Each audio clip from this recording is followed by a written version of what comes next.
Welcome to the Retired Trucker.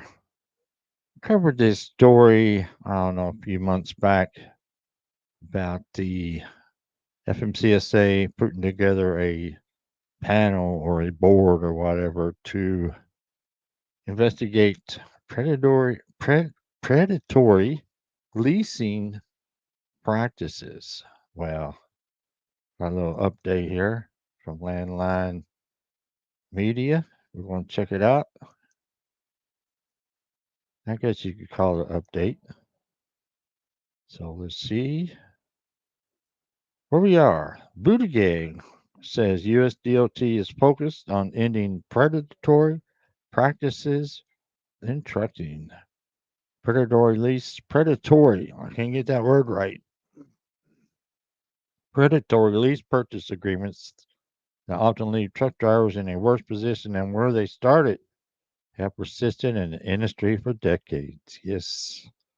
Such agreements involve programs where a carrier leases a truck to a driver for a certain amount of money and takes a percentage for the load. In some instances, drivers have claimed that they owe the carrier money at the end of the pay period. Commonly, the driver never ends up owning the truck despite making numerous payments to the carrier. These predatory practices led to a provision in the 2021 infrastructure law that ordered the FMCSA to create a truck leasing task force.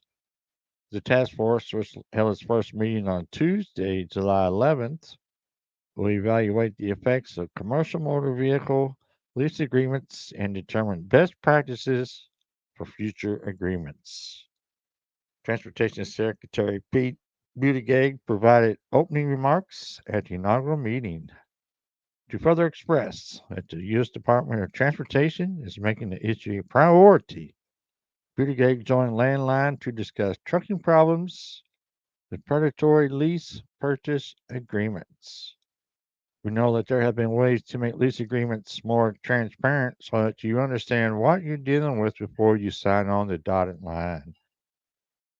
We have we have to make sure that there are the right kinds of rules and parameters and guardrails around what those leasing agreements can contain.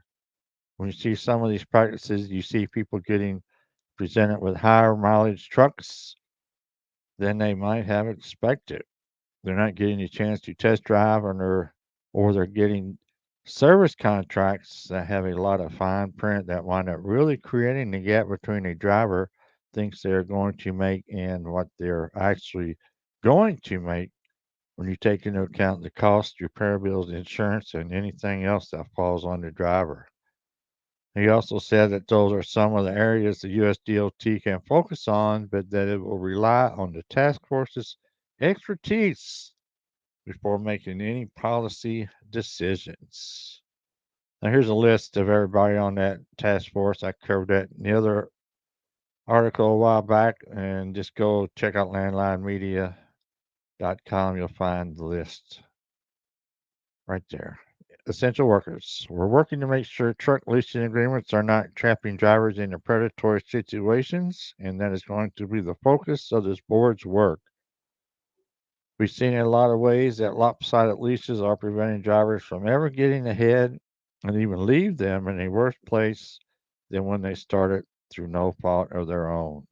These conditions are unacceptable for any worker in America and certainly for essential workers like those who get our goods to where they need to be through trucking. FMCSA Administrator Robin Hutchison also indicated that these predatory practices are a safety issue. There you go. I agree with that one. Our goal is to improve the overall quality of life for drivers so that they stay in the industry. Experienced drivers are our safest drivers, and we want to eliminate any trigger that may push them out of the industry.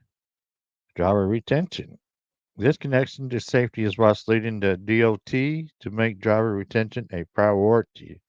According to FMCSA, turnover rates for large long haul carriers are more than 90% because they treat them like crap. Retention tells you that what the people who are living the reality of becoming a truck driver in America today actually think about the substantiability, the viability, and overall quality of their job. If they're being compensated well, have a good quality of life, and feel safe, then you're going to see those retention numbers improve. There are a lot of ingredients that go into that, but if we see the needle move on that, then we know we're doing the right thing.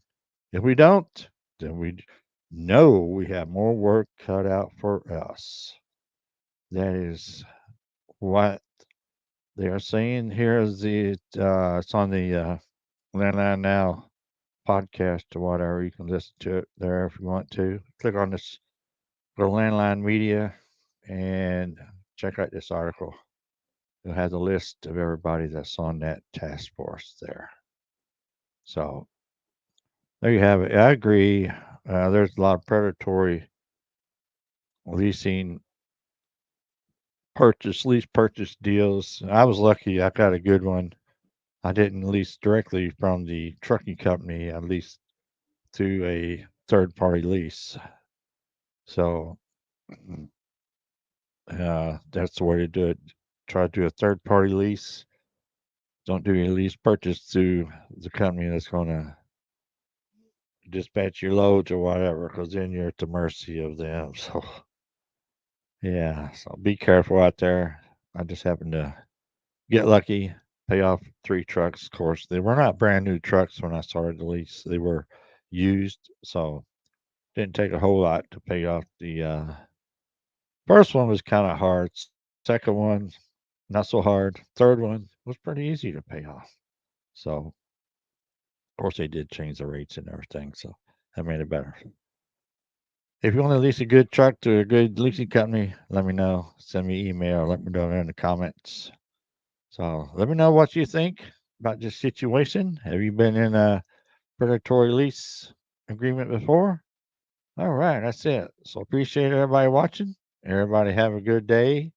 Stay safe.